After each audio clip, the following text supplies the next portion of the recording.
"Sign it or I walk." That's what she said. The pen measured as if we were deciding between couches at IKEA, not detonating our marriage. And me? I just stood there clutching a spoonful of yogurt like it was the only thing keeping me tethered to the planet. I glanced down at the table. There it was, a clean, uncreased stack of white legal paper, topped with a pen I'd bought for her last Christmas. Brass body, custom engraving. She used it to write happy holidays to her coworkers last year. Now she was using it to end our life. I looked at her. She wasn't crying. Her eyes didn't even flinch. Just that same expression she used when returning packages. Polite, but done with the conversation. "Are you serious?" I asked. My voice sounded small, like I'd been punished in front of the class. She didn't answer, just nudged the folder an inch closer. My stomach turned. I tried to remember what I'd done. What specific action led to this? We hadn't fought. Not recently. I made dinner last night, cleaned the bathroom Saturday, even bought her that turmeric smoothie she likes. I was trying. Maybe not perfectly, but I was trying. "This doesn't make any sense," I whispered. "You didn't even talk to me." She finally looked up. "I did talk to you. You just weren't listening." I sat down. Not because I agreed, because my knees were shaking. "Is this about that guy from the climbing gym? Because if you think something's going on—" She laughed. Laughed. "You think I'm doing this over a guy? Oh my God. Steve, just sign it." I stared at the pen, and I swear to you, in that moment I thought, what if I did? What if I called her bluff? Because it had to be a bluff, right? We'd been fine.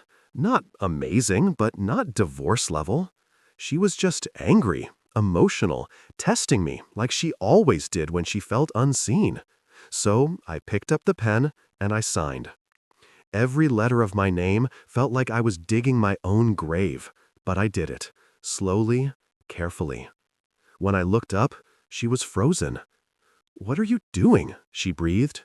"You told me to sign." "That was a—" her voice cracked. "It was a joke, Stephen. I wasn't actually— This was to scare you. You're supposed to fight for me, not do it." I said nothing, just pushed the folder back toward her. And in that awful silence, she finally broke. She reached for the papers with shaking hands and whispered something I'll never forget for the rest of my life. Wait, I wasn't ready. Too late, I was. She didn't touch the folder. She just stood there, staring at the signature like it was something indecent. A slur carved into a church pew, a stain she couldn't scrub out of our history. I waited for her to say something, anything that would explain what this was really about. But she didn't. Her hands dropped to her sides, her mouth opened, then shut again, like she was rewinding the scene in her head and trying to reshoot it with a different ending. "You were never supposed to say yes," she finally muttered, quiet, shaky. "You were supposed to say no. You were supposed to rip it up. You were supposed to fight for me." I scoffed, bitter and small. "Oh, I'm sorry. Was that printed in invisible ink on the bottom of the contract?" That pushed her back a step. I could see the tears building now, but I wasn't moved. I'd seen those tears before. I used to think they meant regret. Now I wasn't so sure they weren't just part of the performance, because who pulls a stunt like that if they actually want to stay married? She turned away, wiping at her face. I watched her shoulders shake as she stood there by the sink, the same sink where she once pissed me mid-dishwashing, laughing because I'd smeared soap suds on her cheek. That memory felt like someone else's life now. I wanted to leave the room, slam a door, take the car, and drive until my mind stopped spinning. But I didn't. I just sat there in the same chair I'd been sitting in for breakfast the morning after our honeymoon, and I asked the one question I'd been swallowing for weeks. Is there someone else? The silence that followed wasn't loud. It was deliberate, like she was deciding what version of the truth I was allowed to hear. She turned slowly, face pale, eyes red, and said, "Why would you even ask me that?" I leaned forward, my hands clenching around each other like they might hold me together. Because this whole thing feels rehearsed, like it's not really about me. Like you already knew how this would go. Like maybe someone told you I wouldn't actually sign. That if you dangled the thread, I'd crawl. Her eyes flickered just for a second. Then she forced a smile that made my skin crawl. No, there's no one else. This was about us, about how we don't talk anymore, how I feel invisible. Invisible. That word hit me like a slap. I was the invisible one, the man who walked on eggshells so she wouldn't pull away further. The man who slept facing the other side of the bed just to give her space she never said she needed. The man who turned down a promotion because the hours would have cut into our time. Time she spent scrolling TikTok or texting someone she always claimed was just a friend from work. But I didn't say any of that. I just nodded like a coward. I see, I said. And I did. I saw everything all at once. I saw the late nights, the new gym membership, the sudden interest in spin classes at 6 a.m. when she hated cardio. The way she always kept her phone screen face down. I'd seen it. I just didn't want to believe it. And then something happened that changed everything. As I stood to leave, her phone buzzed on the counter. I wasn't going to look. I swear I wasn't. But as I passed, the screen lit up, and I saw a name.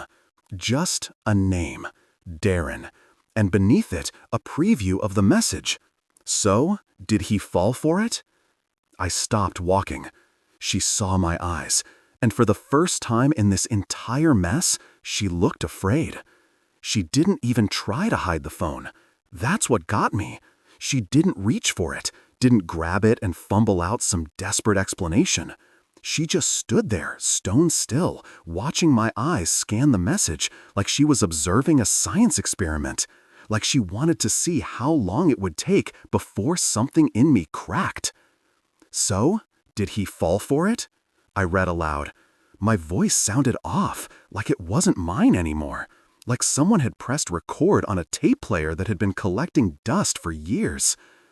I looked at her, really looked, and I swear for a moment I didn't recognize the woman in front of me. She finally moved, brushing her hair behind her ear like she was prepping for a Zoom call. It's not what you think. Then explain it, I said, eyes locked on hers. She paused, then let out this short, breathy laugh like she was choosing which version of the truth to sell me. It was a dare, she said, a stupid thing in the group chat. The girls, Marina and Jess, they said I wouldn't actually do it, that I'd chicken out. So I did it for the drama. My mouth opened, but no sound came out. I wanted to believe her. God help me. I wanted to believe that this was just some immature, attention-seeking nonsense. I could maybe recover from that, maybe. But there was something in her tone, almost rehearsed, like this wasn't the first time she'd had to lie and look convincing. And Darren? I asked. He's part of the girls' chat now? Her smile faltered for half a second. Then she caught herself. He's just a guy from the gym. He jokes around. It's nothing. Seriously? I nodded slowly, the kind of nod people do when they're pretending not to feel their heart disintegrating inside their chest. I walked to the counter and picked up her phone. She didn't stop me. The screen had gone dark, but I tapped it once, and the message thread lit up like a floodlight in a dark room. Darren. Again. Darren. You owe me dinner. That was legendary. His face. I bet he's crying. RN, LMK, if you are free Saturday, you need a real night out.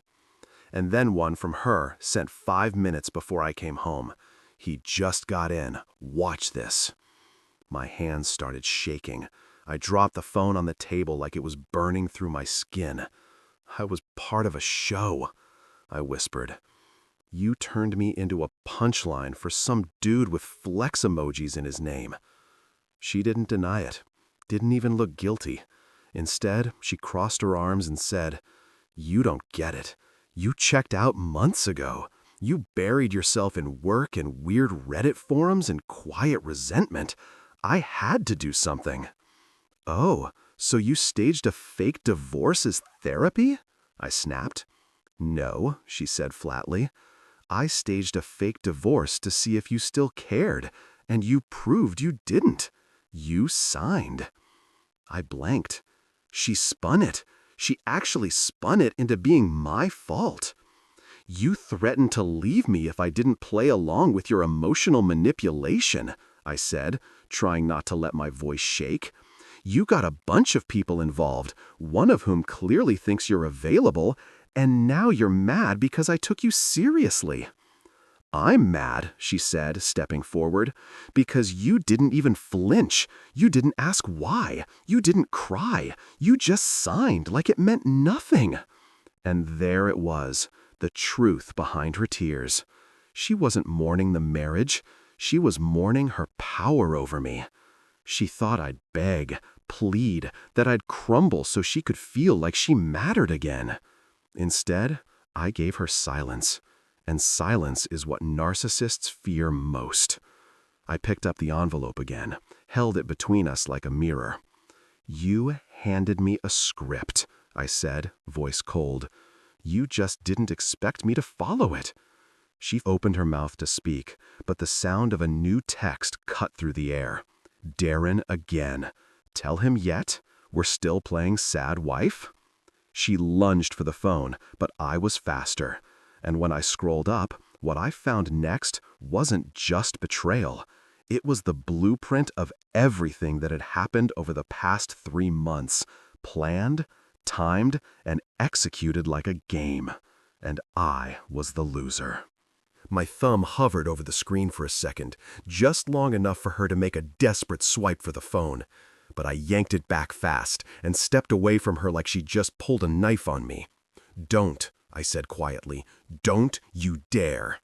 Her eyes were wild now, a mix of panic and entitlement, like she couldn't decide whether to cry or scream or pretend this was still part of some ridiculous joke. I turned the phone toward me and scrolled up, not even sure what I was looking for, but knowing I'd recognize it when I saw it. And then I found it. The group chat was named Project Wakeup Call. A cursed combination of emojis and emotional sabotage. It was her, Marina, Jess, and Darren. Yup, Darren with the biceps and a winks. The man who wasn't supposed to be involved. I clicked into it, and my stomach sank. The messages went back weeks, maybe longer. It started playful, like some twisted self-help club. Marina had sent the first message. Mal, he doesn't deserve you doing all the emotional labor. Men need fear to appreciate what they have. Jess replied, drop the bomb. See if he finally notices you shaved your legs for once. Then Mal chimed in. You think he'd actually fall for it? He's so numb these days. Darren, who wasn't even pretending to be subtle. Give him papers. Act icy. He'll panic. You'll get your control back. Or your freedom. Either way, win-win. It got worse from there.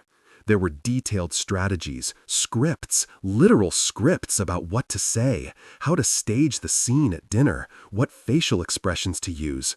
Marina even sent bullet points like a job briefing. Wear that black dress, the one you said he always stares at. Look confident, but tired. Cry only if he resists. Don't overdo it. Keep control. I wanted to scream, but I kept reading. One message from Mal just a few days ago punched through my chest like a sledgehammer. If he signs, I swear I'll lose it. It'll mean he never actually cared. But if he begs, I might give him one last shot. There it was, the ugly truth in 30 words. She didn't want to leave me. She just wanted to see me squirm like a puppet, like an animal tested in a lab for emotional reactions. I looked up at her. She was crying now, yes, but her hands weren't reaching for me. They were reaching for the phone, like the phone was the victim in this mess. She wasn't crying because she was sorry. She was crying because I wasn't reacting the way she wanted. This, I held the phone up, my voice shaking. This isn't therapy. This isn't empowerment. This is psychological warfare dressed up in hashtags and wine glasses. You weren't there for me, she sobbed. I had to try something, and this was your solution? I snapped. A humiliation campaign in a group chat full of your plastic best friends and some gym rat who clearly wants to sleep with you. She turned cold, just like that. The crying stopped like she'd flipped off the faucet. You know what your problem is? She said. You always make everything about being the victim. Maybe that's why this marriage died. No, I said, stepping forward now. This marriage died the moment you needed an audience to fix it. Her mouth tightened. 1,000 retorts lined up behind her lips, but none of them came out. I could tell she wasn't used to me talking like this. I wasn't used to me talking like this, but something inside me had snapped. Not in a violent way, not in a scary way, just in a done kind of way. She opened her mouth again, then hesitated. I never meant to actually file them, she whispered. I was going to burn the papers after. I just wanted to feel something, to feel like you saw me again. I stared at her for a long, still moment. And then I said the one thing she never expected to hear. I see you now. And I did. I saw exactly who she was, and I knew what I had to do. I didn't sleep that night, not even a little. She tried to talk to me after the messages, said we could reset, that maybe this whole thing was a necessary explosion. I didn't respond. I just went upstairs, locked the door, and sat on the edge of the bed, staring at the dresser drawer where I kept the emergency documents, passport, car title, old flash drives from college. I didn't know what I was looking for. Maybe an excuse to leave. Maybe proof that I still existed before her. Around 3 a.m., I checked the chat again. Not because I wanted to, because I couldn't help it. Like picking at a scab that was still bleeding. There were new messages. Marina, so what now? Is he still there? Jess, don't let him gaslight you. You did what needed to be done. Darren, bet he's already packed his little man bag. And then Mal, my wife, he's not talking to me. I think I actually broke him. Not, I feel awful. Not, I regret it. Just that she broke me, like it was a bad vase from IKEA that cracked down the middle. I powered off the phone and sat in the dark for another hour. No music, no tears, just silence. The next morning, she acted like it never happened. Made coffee, asked if I wanted oat milk, called me babe in that careful, scripted way, wore the soft sweatshirt I used to love on her. She was trying to reverse it, reset the narrative, pretend I'd misunderstood the entire thing, but I wasn't playing anymore. I told her I had errands to run. She kissed me on the cheek like a scene from a movie that didn't match the rest of the plot. I got in the car, pulled out of the driveway, and drove for nearly an hour with no idea where I was going. I ended up in front of a lawyer's office, not the fancy kind with marble lobbies and smiling receptionists. This was a quiet building, tucked between a pharmacy and a hardware store, with a handwritten, closed for lunch sign still hanging crookedly on the door. I waited. I waited because I needed to know what my options were. Not for revenge, for freedom. When the lawyer, an older woman named Eleanor with heavy glasses and a stare that could cut steel, finally let me in, I didn't start with the divorce story. I started with the group chat. She listened, barely blinked, didn't interrupt me once. When I was done, she leaned back in her chair, adjusted her glasses, and asked, "Do you want to burn her or leave her?" I didn't answer right away, because honestly, I wasn't sure I could tell the difference anymore. She nodded, like she'd seen 100 men like me walk through her office, too tired to scream, too angry to cry. "You want the upper hand," she said. "Then stop reacting, start documenting. Stop telling her how you feel. Start showing the courts who she really is. I walked out of that office with a list of steps, a burner email, and a weird sense of peace in my chest that I hadn't felt in months. That night, I didn't confront Mal. I didn't even mention the chat. I came home, smiled, made dinner like usual, and even asked about her gym class.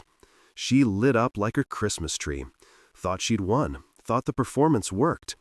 She didn't notice I wasn't using my main phone anymore. She didn't notice I'd installed the keystroke logger on the shared iPad. She didn't notice I'd pulled half our savings into a separate bank account registered in a name she didn't know. She didn't notice anything because she wasn't watching me. She was watching the character she'd created, but I wasn't playing him anymore. Mal was in the kitchen humming again. She always hummed when she wanted to pretend everything was okay. I used to think it was cute. Now it sounded like someone trying to drown out their own guilt with background noise. She was making eggs, mine, the way I liked them. Even though she hadn't made me breakfast in months, I didn't say a word, just watched her, silent, sipping the coffee she'd suddenly started brewing for me again, like that could erase the screenshots burned into my memory. She thought the performance was working, thought I was too stunned to act, too spineless to respond. But I was watching now, really watching, and I realized something. Mal didn't want freedom. She wanted control, not the loud kind, the quiet kind, emotional strings. She wanted to choreograph both of our roles and punish me every time I forgot my lines. But now she was the one standing on a stage with no audience, and I had no more lines to read. I spent the next 2 days pretending to be fine. I told her I had a lot of client calls, locked the office door, didn't answer texts right away, said I needed space to process. That phrase made her squirm. She hated uncertainty, hated the idea that I might become unpredictable, that I might be holding cards she couldn't see. That was the beginning of the shift. I started small. I changed the passwords on the shared cloud account, quietly transferred money from our joint savings into a separate account I hadn't touched in years, one I'd opened long ago to save for a future house. Funny how I once imagined that house would have her name on the deed. I backed up every file, every photo, every receipt. I bought a burner phone and synced it with a new email just in case. Set up a few alerts she wouldn't recognize. Installed a second admin profile on the home computer. By the third day, I'd contacted someone I never thought I'd need, a family lawyer. Not just for divorce advice. I needed someone with tactical instincts. Someone who wouldn't tell me to breathe and let it go. Someone who knew how to handle a war waged in whispers. Her name was Kendra, and within 20 minutes on the phone, she told me 3 things I'll never forget. 1. Emotional manipulation doesn't always leave bruises, but it leaves evidence. Start collecting it. 2. The court doesn't care about your feelings. It cares about who documented first. 3. If she used divorce as leverage, you now have the legal upper hand. She initiated the tone of separation. Let her choke on it. Those words lit a fuse in me. That night, Mal asked if I wanted to watch something. "We could do a movie night," she said, already curling up on the couch like nothing had happened, like the group chat didn't exist, like Darren and his smug little emojis weren't floating in the air between us every time. She picked up her phone. I told her I had a headache. She offered to bring me tea. I told her I just needed rest. But I wasn't resting. I was reading hundreds of chat logs. I found the messages she thought she deleted. Even backups from her laptop synced to the cloud account I'd locked her out of.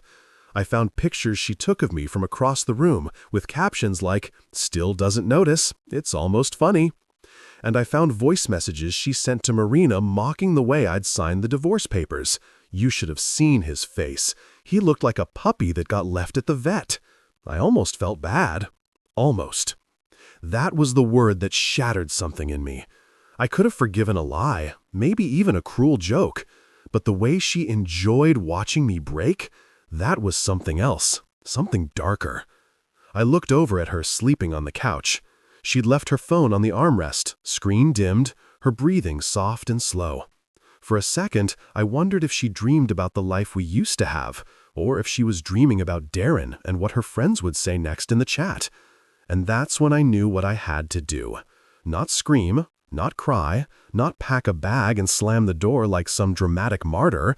No, that's what she wanted. Chaos she could control. I was going to do the one thing she never expected. Take control back, piece by silent piece, while smiling the entire time. And when the final blow came, it wouldn't be loud.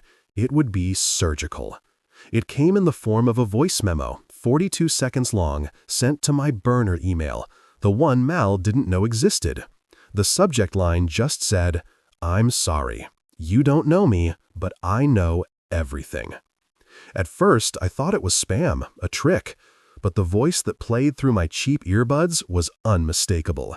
Shaky, guilty, female. It was Jess, one of Mal's best friends. Group chat core member, emojis in every message. The same woman who'd helped script the divorce prank.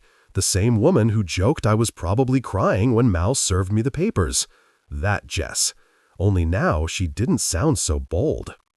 "I don't know why I'm doing this," she whispered, like she was sitting in a bathroom stall trying not to be overheard.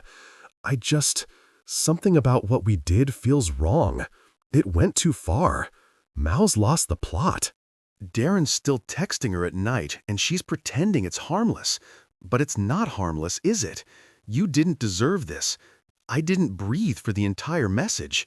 She went on, "I saw what you wrote in the email to the lawyer. She left her laptop open. I wasn't supposed to see it, but I did. And I know, Mal, she won't stop until she's humiliated you into leaving. She wants you to leave, so she can tell everyone you gave up. But I saw what she wrote about you in the chat last week, and I can't unsee it." She paused, swallowed hard, then added one last thing. "I saved a backup of the entire group chat, including the deleted parts. If you want it, reply to this message, but don't let her know I sent this, please. I'm done pretending she's the victim." The audio cut off. I sat there frozen, heart pounding so loud I thought I might actually pass out. My first instinct was suspicion. Why now? Why me? What was the angle? But then I remembered something Mal once told me during a fight, back when fights were still about laundry and tone of voice. She said, "Jess always talks a big game, but she hates conflict. The second things get real, she vanishes." Maybe she wasn't vanishing this time. Maybe she was trying to escape the wreckage before Mal burnt her down too. I didn't reply right away. I couldn't. I had to think, because now I had something bigger than screenshots. I had a witness, someone who'd been part of it, someone who'd flipped, someone who could unravel the whole narrative Mal was carefully crafting. The "I tried to fix us, but he shut me out" script I knew she was rehearsing behind closed doors. That night, Mal came into my office wearing one of my old flannels like she used to when we were still in love. She curled into the corner chair and asked if I wanted to do a reset weekend somewhere. Her voice was too cheerful, too bright, like a teacher reading to a class that had already checked out. I told her I had work. She pouted, then smiled, then kissed the side of my head. I didn't flinch. That's what scared her, my stillness. She didn't know how to read silence. After she went to bed, I opened my burner email and typed exactly 5 words. "Send me everything you have." 10 minutes later, a zip file appeared. It was over 300 pages of messages, photos, voice notes, call logs, and not just from Mal, from Marina, from Darren, from Mal's cousin who apparently had been added to the chat 3 weeks ago. And in the middle of it all, threads of Mal mocking my therapy sessions, my texts to her, even private things I told her in confidence. She told them about my insomnia, about how I used to cry when my father's voicemails auto-deleted after he died. They laughed about it, called me emotionally constipated with a side of tears. I closed the file, not because I couldn't take it, because now I knew what kind of storm I was allowed to unleash. I didn't need to shout. I didn't need to beg. I just needed to be careful, deliberate, and patient. Let her think I'm still broken. Let her think I'm waiting for closure. Let her smile while I set fire to the ground beneath her, legally, quietly, and in a way that she'll only feel once it's too late to run. Mal thought we were healing. That was the most surreal part of it all. As I cooked breakfast one Saturday morning, something I hadn't done since before the divorce joke, she was practically glowing. She joked about us needing a vacation, called it our comeback year, said she deleted the group chat, said she was over the drama. I smiled, told her she was right, told her I'd been thinking about Bali or maybe Sedona. She kissed my cheek like everything was fine. Like the match she struck weeks ago hadn't already burned down everything between us. What she didn't know was that I'd already filed, quietly, with receipts, with Jess's full testimony, with over 300 pages of printed logs. I'd already pre-signed the asset agreements, already pulled our credit records, already hired the forensic accountant who spotted the secret Venmo transactions she thought were clever. It turns out Darren had been more than a joke. There were payments, a hotel bill, 2 round-trip flights. It didn't matter if she was physically cheating or not. The emotional side was enough in my state. With that evidence, the courts were firmly on my side, and more importantly, so was the narrative. I gave Jess full immunity in exchange for her witness statement. She'd already distanced herself from the others. And when I told her Mal might try to retaliate, she laughed bitterly and said she won't because now she knows someone's watching her too. I didn't go nuclear. I didn't leak anything. I didn't post online, didn't expose the chat, didn't ruin her professionally, even though I could have. Instead, I let her see what it looks like when the person you try to control stops playing the role you gave them. I served her papers on a Monday. She thought it was a prank. That irony almost made me laugh. When she realized it wasn't, she started unraveling. Not dramatically, not at first. She called me 18 times in one night, sent voice messages crying, whispering, begging, then blaming, then crying again. "You were supposed to fight for me," she said one night, voice broken. But I wasn't fighting anymore. I was freeing myself. We finalized the divorce 3 months later. I kept the house, the car, most of the savings. She got a condo downtown and a watered-down version of the life she tried to script. Jess cut ties with her. Marina stayed quiet. Darren, no idea. Probably moved on to the next crisis, disguised as a woman with soft eyes and a sharp tongue. As for me, I started sleeping again. Real sleep. Deep, uninterrupted, no nightmares kind of sleep. I went back to therapy, but this time not because I needed to fix myself for her. I was healing for me, for the version of myself I buried to keep peace in a war I didn't start. 6 months after the divorce was finalized, I got an email from Jess. Just one line. She told people you changed. I told them you finally woke up. I didn't reply. I didn't need to. Sometimes the best revenge isn't destruction. It's reconstruction. Rebuilding without them. Thriving without noise. Waking up and realizing you don't have to beg to be chosen anymore. Mal wanted a reaction. I gave her results.